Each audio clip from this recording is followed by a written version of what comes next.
은혜로운 찬양에 감사드립니다. 우리 매달 첫째 주, 셋째 주 우리 중보기도 모임, 또 우리가 매달 중보기도지를 여러분에게 드리고 잊기만해도 되는 중보기도를 계속해서 하고 있습니다. 여러분이 참여해 주셔야 되고, 중보기도는 우리 교회 아주 귀한 영적인 프로그램이자 또 우리 성도들이 하나님 앞에 기도할 수 이끌어주는 중요한 프로그램입니다. 여러분께서 매 주일마다 첫째 주, 셋째 주 중보기도 모임에 꼭 함께해 주시기를 바랍니다.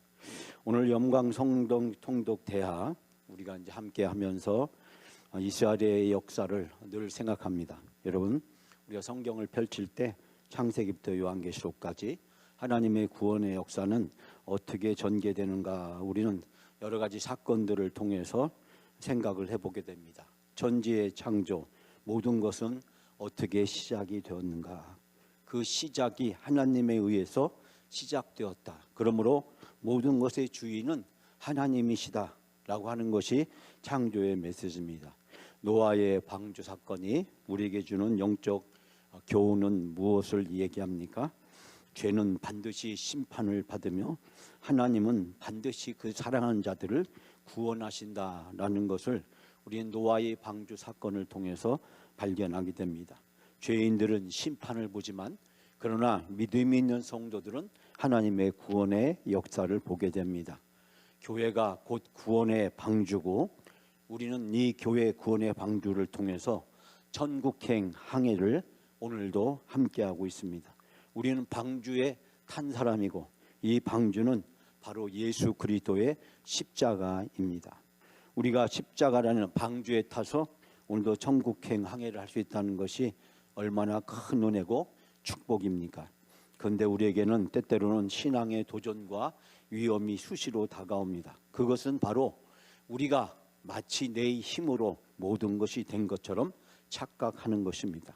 그것을 성경은 바로 교만이라고 합니다. 교만의 정체와 본질은 인간이 신이 되려고 하는 것입니다. 내가 하나님이 되려고 하는 것, 그것은 어려운 것이 아닙니다. 내가 주인이 되는 것입니다. 내 마음대로, 내가 하고 싶은 대로, 내가 모든 것의 주인이 돼서 살아가는 것, 그것이 바로 바벨탑입니다. 우리가 혹시 신앙생활을 하면서 내가 지금 바벨탑을 쌓고 있지는 않는지 우리 자신들을 돌아보아야 합니다. 그러나 하나님은 아브라함을 부르시고 새로운 역사를 시작합니다. 노아의 홍수시대나 바벨의 탑의 시대에 깊은 하나님의 절망은 한 사람 아브라함을 부르시고 아브라함을 통해서 이스라엘이라고 하는 새로운 민족을 시작하십니다. 여러분, 그 아브라함이 바로 여러분 자신입니다. 우리가 오늘 아브라함으로 하나님께서 이 자리에 부르셨고, 우리를 갈대아 우르 하란에서 우상과 멸망이 있는 그곳에서 이제 하나님의 믿음의 조상으로, 또 하나님의 복의 근원으로 우리를 부르시고 사용하십니다. 여러분, 성경을 읽을 때 내가 하나님의 복의 근원으로 부르심을 받았다는 거 얼마나 큰 축복이고 은혜입니까? 그러므로 내가 있는 가정이나 사회나 직장이나 어디서든지 복의 역사가 나타나야 됩니다. 다른 사람을 축복해 줘야 됩니다. 왜냐하면 우리는 다 아브라함이고, 우리는 다 이삭이고 야곱이고 요셉이고, 우리가 다 천사이기 때문에 그렇습니다. 그렇기 때문에 오늘도 이 자리에서도, 가정에서도, 사회에서도, 직장에서도, 어떠한 환경 속에서도 내가 하나님의 복의 근원으로 부르심을 받았다라는 믿음을 가지고 그 복을 이루어가는 여러분이 되시기 바랍니다. 그러나 우리가 때로는 이 세상을 살아가면서 우리의 욕심 때문에 우리가 어리석은 선택을 할 수가 있습니다. 가뭄이 왔다고 해서 애굽으로 가는 것은 하나님의 선택과 축복을 버리는 것입니다. 그러나 하나님은 400년 동안 암흑 속에 탄식하던 이스라엘 백성을 버리지 아니하시고 모세를 통해서 구원해 주십니다. 하나님은 우리를 구원해 주실 뿐만 아니라 또한 우리들에게 하나님은 율법, 하나님의 말씀을 주시고 성막도 주시고 또 예배도 주셔서 하나님의 백성으로 살아갈 수 있도록 해주십니다. 하나님의 말씀, 우리를 천국으로 인도하는 나침판이자 등대이자 우리의 생명책입니다. 그러므로 우리는 하나님의 말씀을 따라서 우리의 천국행 항해를 해 나갑니다. 이 항해를 하는데 필요한 것은 하나밖에 없습니다. 바로 하나님의 말씀이 우리의 등대가 되고 나침판이 되어서 우리를 이끌어 가는 것입니다. 하나님은 이스라엘 백성에게 바로의 노예에서 하나님의 백성으로 살아갈 수 있는 영광과 특권을 주셨습니다.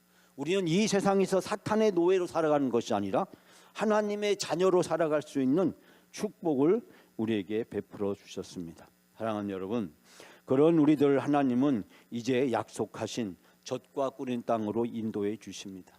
우리를 천국으로 인도해 주십니다. 천국은 정말 놀라운 것입니다. 축복된 것입니다. 우리의 말로 표현할 수 없는 것입니다.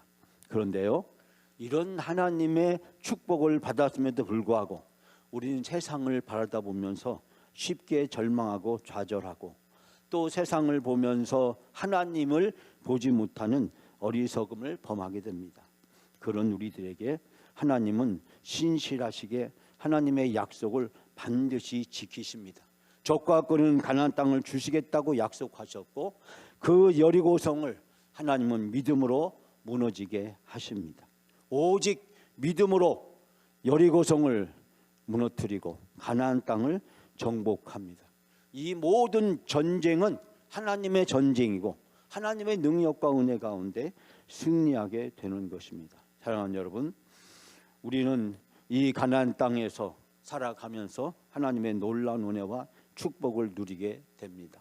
하나님께서는 이 가나안 땅을 이스라엘 백성에게 주셨음에도 불구하고 이스라엘 백성들은 그 가나안 땅에서 하나님의 백성으로 살지 않고 가나안 사람으로 살아가기 시작합니다. 그런 이스라엘 백성 400년의 사사기의 암흑의 시대를 거쳐가게 됩니다. 자, 우리가 오늘 여러분들과 같이 함께 나누려고 하는 말씀은 바로 이 400년 사사기 시대의 영적 암흑기에 무슨 일이 일어났는가라는 말씀을 함께 나누려고 합니다. 지난주에 우리가 사사기 말씀을 함께 배웠습니다. 사사기 말씀을 함께 나누면서 가나안에 정착해서 무슨 일이 있었는가, 이 젖과 꿀이는 땅에 들어가서 막상 살게 되면서 무슨 일이 있었는가라는 것을 지난주 사사기 말씀을 통해서 함께 나누는데요. 사사기 말씀을 통해서 우리가 배우게 된 영적 교훈은 무엇입니까? 죄악의 악순환은 없었고 더 깊은 타락으로 빠져갈 뿐이다 라는 것을 우리가 배우게 되었습니다. 즉 사사기 400년 동안 이스라엘 그리고 두 지파들은 각각 자기 지파들의 땅을 더 늘리는데 혈안이 되어 있었습니다. 어떻게 하면 더 많은 땅, 더 좋은 땅을 우리 지파가 가질 것인가.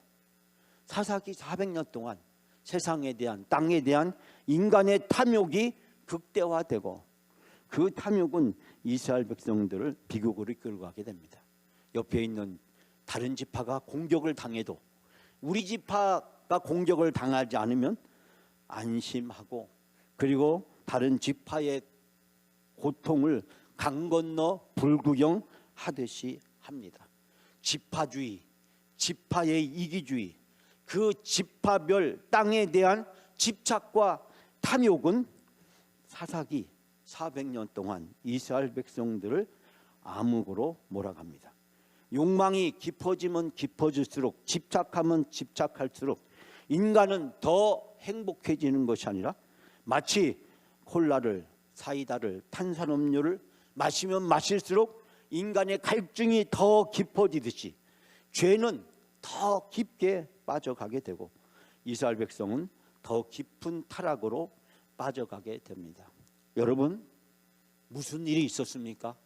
애굽에서 10가지 재앙으로 하나님이 바로에 누였던 이스라엘 백성을 구원해 주셨습니까? 무슨 일이 있었습니까? 홍해바다가 갈라지고 불기둥과 구름기둥이 이스라엘 백성을 인도하고 애굽의 군대를 홍해바다에 수장시켰습니까? 무슨 일이 있었습니까? 광야에서 아무것도 먹을 것이 없는, 모래와 돌밖에 없는 그 광야에서 하나님이 만나를 내려주시고 하나님이 메추라기를 내주시고 하나님이 반석에서 물이 나게 하셔서 이스라엘 백성들을 먹여주셨습니다. 무슨 일이 있었습니까? 가나안 땅에 들어와서 여리고성, 아이성 그 가나안 땅을 하나님이 정복할 수 있도록 도와주셨습니다. 때로는 해와 달을 멈추기도 하시고 때로는 우박을 내리기도 하시고 하나님의 능력으로 이스라엘 백성은 이 가나안 땅을 정복하고 이 가나안 땅에서 하나님의 백성으로 살아갈 수 있게 되었습니다. 하나님의 선택받은 놀라운 은혜와 축복으로 이 가나안 땅에서 하나님의 백성으로 살아가야 되는데 그들의 탐욕과 욕망은 하나님의 백성이 아니라 가나안 사람으로 살아가기 시작했습니다. 가나안 사람들을 닮아가고 가나안 사람들을 흉내내기 시작합니다. 가나안 사람이 섬기는 바알과 아세라 우상을 섬깁니다. 야, 저렇게 하면 농사가 잘 되는구나, 저렇게 하면 돈을 버는구나, 저렇게 하면 잘 먹고 잘 살 수 있구나, 우리도 잘 먹고 잘 살려면 저렇게 해야 되는가 보다. 가나안 사람들을 흉내내고 따라하고 그들을 쫓아가면서 하나님은 멀어지고 하나님은 점차 잊혀져 가기 시작했습니다. 여러분, 이 400년의 영적 암흑기를 세 가지로 특징을 얘기한다면 첫 번째는 바로 배교입니다. 사사기 2장 12절에 이 사사기 시대의 영적 암흑기를 이렇게 표현합니다. 이집트 땅에서 그들을 이끌어내신 하나님을 저버리고 주위의 백성들이 섬기는 다른 신들을 따르며 경배하였다. 배교, 하나님을 배신했다라고 하는 것입니다. 하나님을 버리고 이제 주위에 있는 다른 백성들, 즉 이 가나안 사람들의 신들을 따르기 시작했습니다. 여러분, 무슨 일이 있었습니까? 바로 무법천지가 되어버리고 말았습니다. 기드온 집안에서 형제 살인이 일어났습니다. 사사기 9장 5절에 자기 형제들 곧 여룻바알의 아들 70명을 한 바위 위에서 죽였다. 같은 동족이 동족을 죽이는 동족 상쟁의 불행과 비극이 반복되기 시작했습니다. 지파별로 자기의 욕망을 극대화하고 땅을 확대하고 자기들의 권력과 기득권을 더 많이 얻기 위해서 그들이 이 적과 꾸려는 하나님이 주신 언약과 축복의 땅이 무법의 땅으로 바뀌어버리고 말았습니다. 무슨 일이 있었습니까? 그들의 죄가 온 세상을 덮고 온 세상을 경악시킬 만큼 큰 충격을 가져다 주었습니다. 한 레인의 첩을 집단으로 성폭행하고 그 레인은 그 시체를 12토막에 내어서 각 지파에게 보냅니다. 사사기 19장 29절은 이 장면을 이렇게 표현합니다. 칼을 가지고 자기 첩의 시체를 거두어 그 마디를 찍어 12덩이로 나누고 그것을 이스라엘 사방에 두루 보내매 연쇄 살인 사건의 극치를 보여주게 만듭니다. 아니, 이런 일이 사사시대에 그 하나님이 주신 적과 꿀리는 땅에서, 그것도 같은 지파들 사이에서 어떻게 이런 일이 일어날 수가 있는가? 다른 지파, 다른 족속이 아니라 바로 이스라엘, 하나님의 선택을 받고 하나님의 백성이 된, 그리고 그 하나님의 백성들이 하나님의 주신 적과 꿀리는 땅에서 차마 입에 담을 수 없는 막장 드라마, 끔찍한 한 장면을 연출합니다. 사사시대의 이 깊은 영적 암흑기의 좌절과 고통은 무엇으로 다 표현할 정도로 극단의 상황에 이르게 됩니다. 여러분, 그 사사기의 최종적 결론은 무엇으로 끝납니까? 사사기 17장 6절 말씀, 우리가 너무나도 잘 알고 있는 유명한 말씀입니다. 다 같이 한번 읽어볼까요? 그때에는 이스라엘에 왕이 없으므로 사람마다 자기 소견에 오른 대로 행하였더라. 이 말을 어떤 분은 책을 썼는데 이렇게 책 제목을 정했습니다. 이 사사기서의 책 제목을 내가 왕이었습니다. 그것이 사사기 시대의 최종적 결론입니다.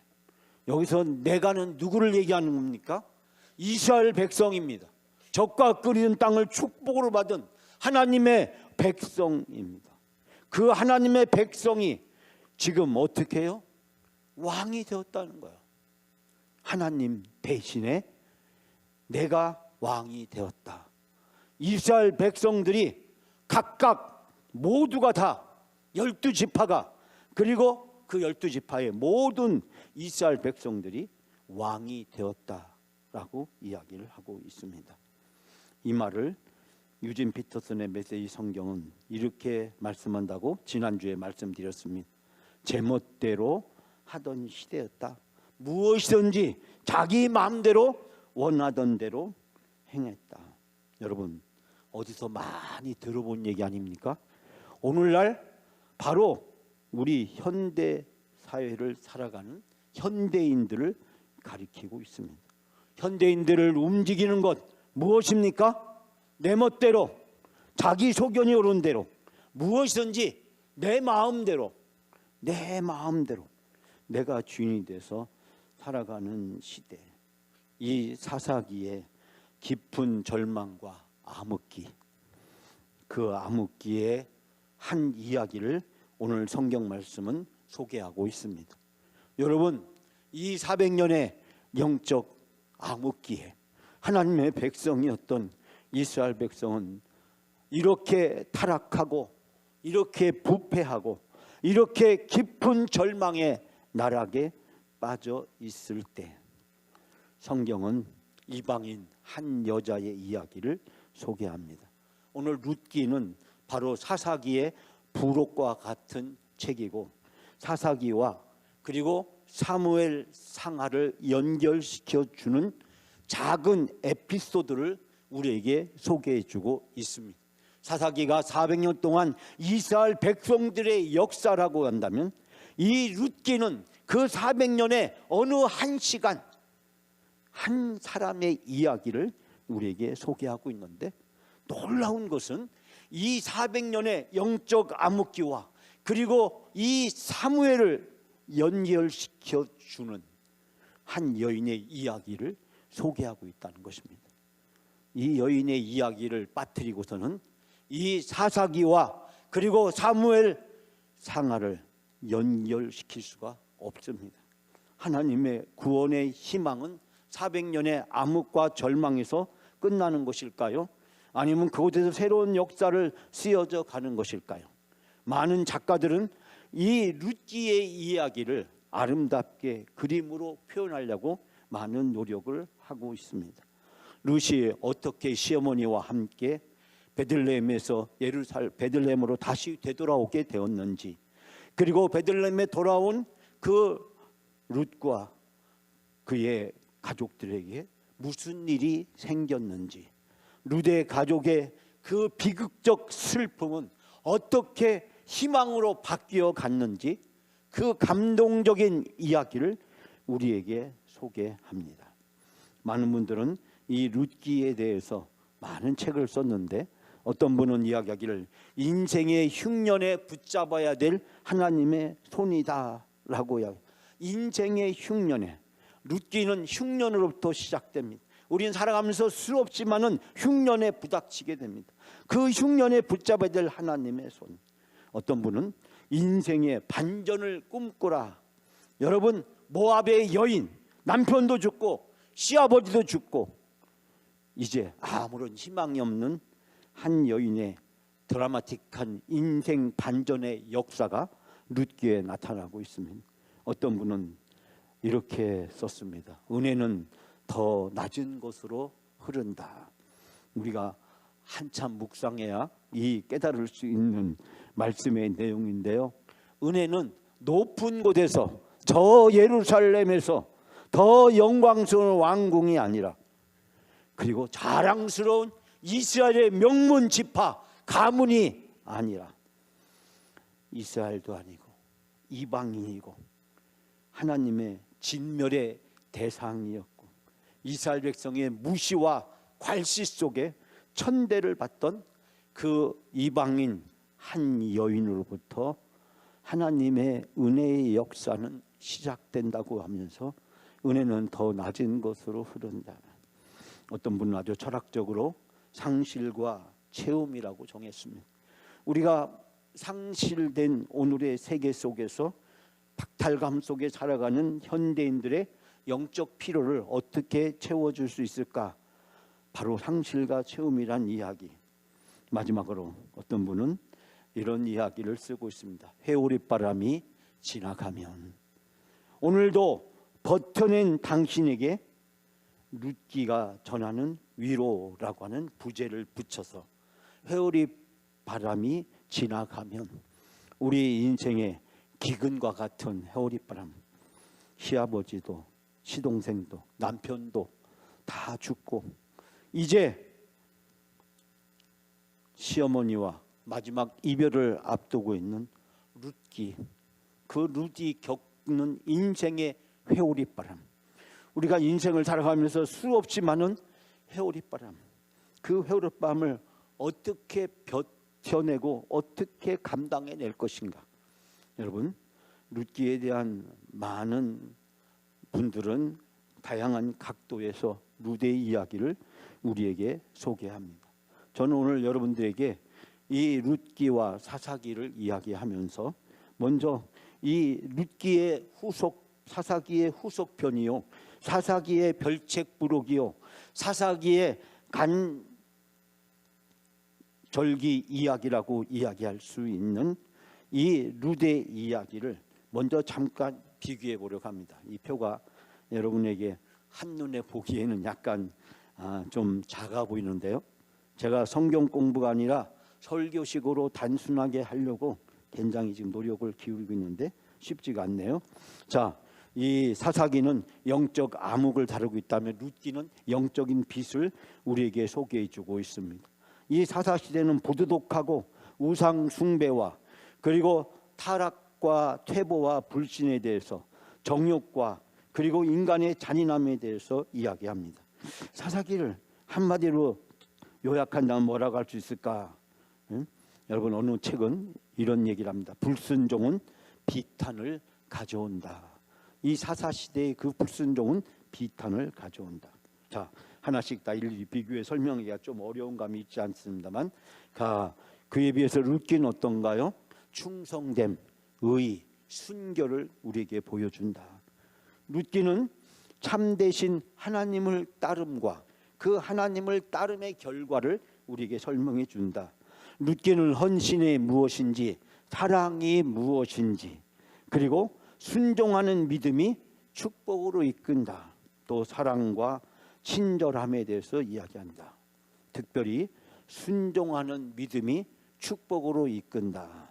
여러분, 우리가 하나님께 순종할 수 있는 그 믿음이 어떤 결과를 초래하게 되냐면 바로 룻이 누렸던 그 축복의 결과를 누리게 해준다라고 이야기하고 있습니다. 사사기는 어둡습니다. 그러나 룻기는 한 줄기 희망의 빛이 동터오르는 것을 우리는 발견하게 됩니다. 불순종은 인간을 비탄 속에 빠뜨리지만, 그러나 하나님께 순종은 회복이라고 하는 놀라운 새로운 길로 우리를 인도해 주신다라고 하는 것입니다. 그런데 바로 룻기와 비슷한 이야기가 바로 에스더서에서 발견하게 됩니다. 제가 여러분에게 우스갯소리로 그런 얘기했죠. 성경은 여자로 된 이름의, 여자 이름으로 된 성경책이 세 권이 있다. 룻기와 에스더서와 또 하나 영숙이 동생 민수기가 있다라는 얘기를 제가 말씀드렸는데, 자, 이 룻기와 에스더서, 구약 성경이 가장 여성을 주제로 하고 있는 그런 성경책입니다. 자, 우리가 아시다시피 이 룻기는 사사시대를 배경으로 하고 있고 이방인 여인을 주인으로 하고 있습니다. 그리고 유대인 중에서 살고 있는 한 이방인 여인을 소개합니다. 그 이방인 여인은 유대인과 결혼을 했고 결국 믿음과 축복의 이야기를 우리에게 소개해 주고 있습니다. 이방인 여인이 유대인과 결혼해서 유대인이 되어져 가는 이야기를 우리에게 소개하고 있습니다. 자, 그거에 비해서 애써서는 전혀 다른 환경입니다. 즉 룻기가 이방인 여인이 이스라엘 지역에서 이스라엘 사람과, 근데 이 에스더는 이방인 지역, 저 바벨론이라는 그 이방인 지역에서 이방인 사람들과 함께 살고 또 이방인과 결혼을 하고 거기에서 일어나는 믿음과 축복의 이야기를 해주고 있습니다. 자, 저는 여기에서 우리가 룻기의 이야기를 조금 더 생각해 보고자 합니다. 룻기의 출발은 무엇으로 출발하고 있습니까? 바로 흉년으로부터 시작하고 있습니다. 그 이야기는 엘리멜렉, 즉 룻의 시아버지, 그 시아버지가 두 아들과 아내를 데리고 바로 모압 지방으로 가게 됩니다. 여러분, 이때는 이 베들레헴보다 모압 지방은 더 번성한 지역이었고 이 흉년과 가뭄과 재난을 맞이해서 풍성한 먹을거리가 있는 경제적으로 번성한 지역이었습니다. 여러분, 자연재해는 하나님의 시험이자 테스트로 성경에 등장하는 경우를 발견하게 됩니다. 여러분, 우리 아시다시피 아브라함도 이 가뭄을 만나서 그가 애굽으로 내려갑니다.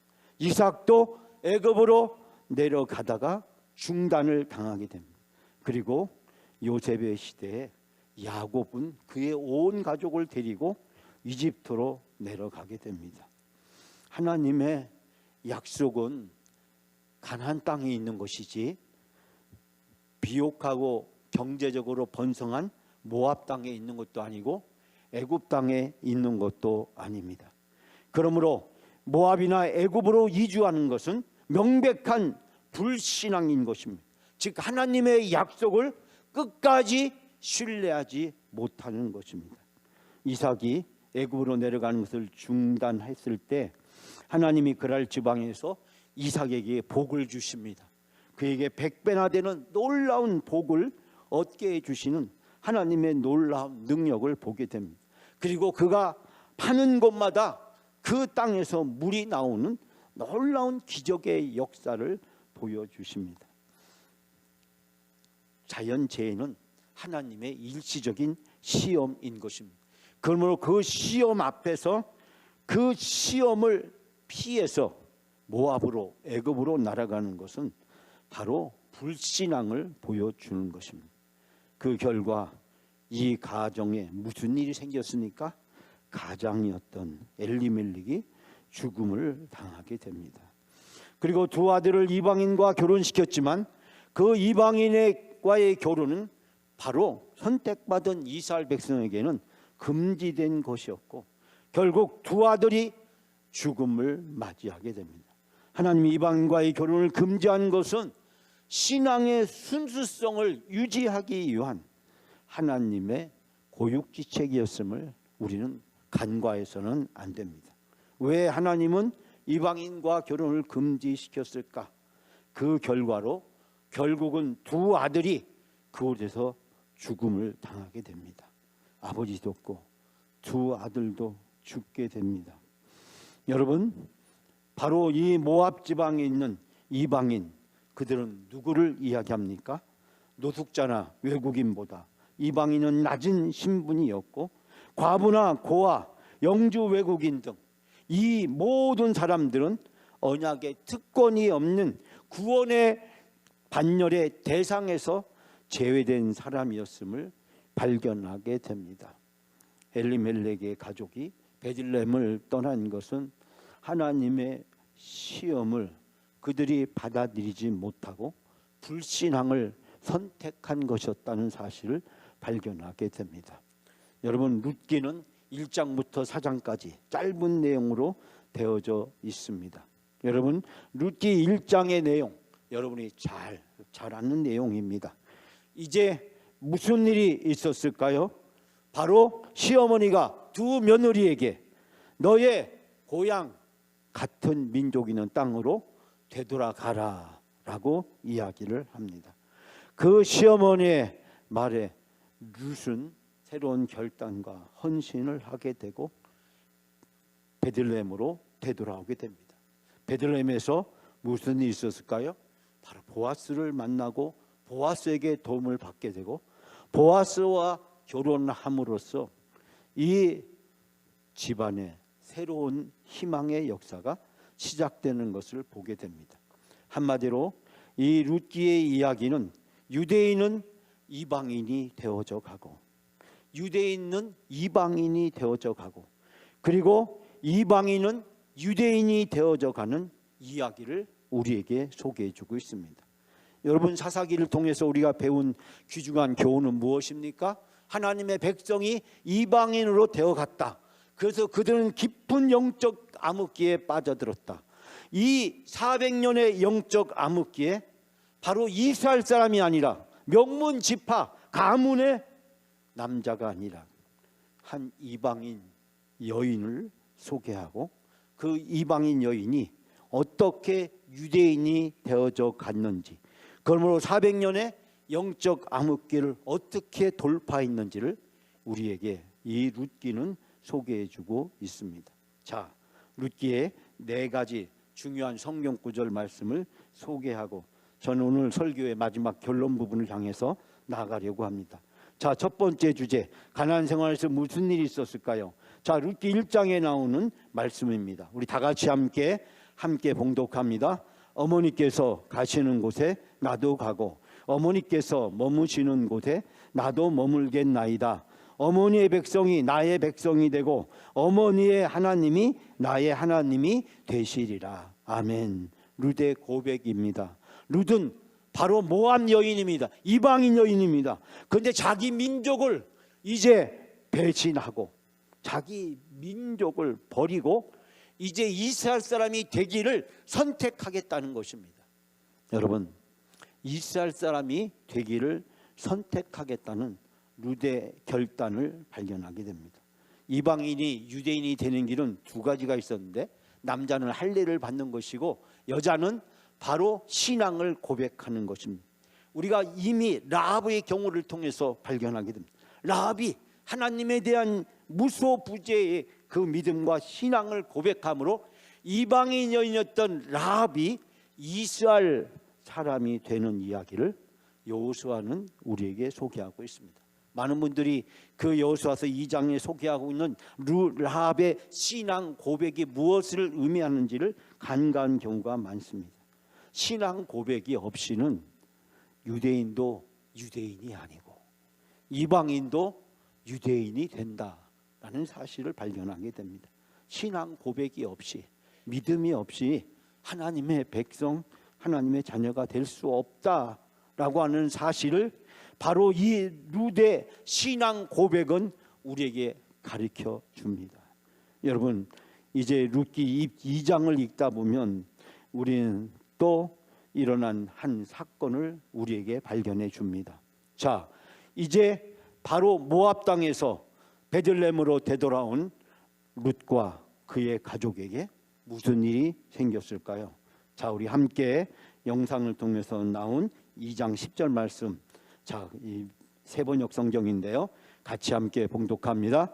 룻은 엎드려 이마를 땅에 대고 절하면서도 보아스에게 말하였다. 저는 한낱 이방인 여자일 뿐인데 어찌하여 저 같은 것을 이렇게까지 잘 보살피시고 생각하여 주십니까? 아멘.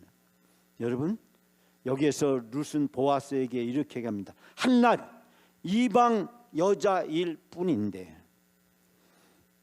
이방인 여자였던 룻에 대한 이 보아스의 배려는 무엇입니까? 그로 하여금 이삭 줍기에 참여하게 합니다.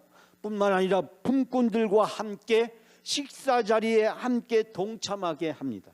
그리고 그에게 이삭 줍는 것 이상으로 그가 소득을 얻을 수 있도록 도와줍니다.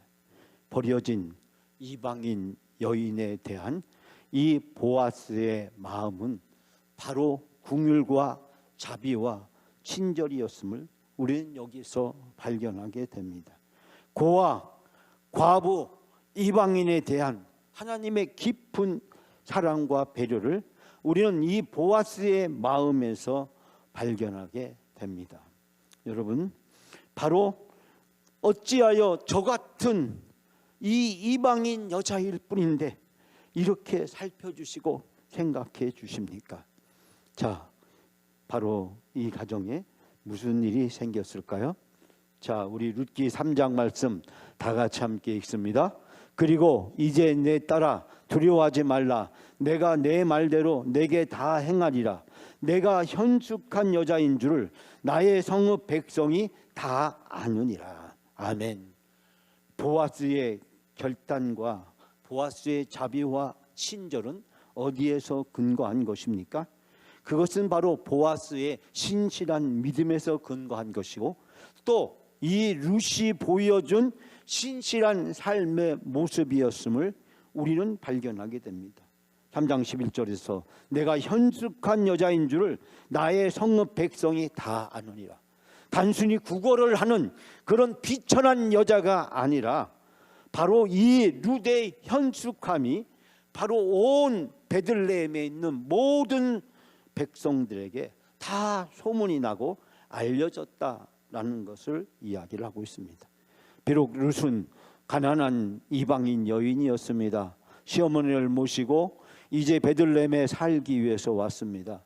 그리고 이삭 줍기를 통해서 시어머니를 공경하고 그리고 가난한 삶을 이어져 갑니다.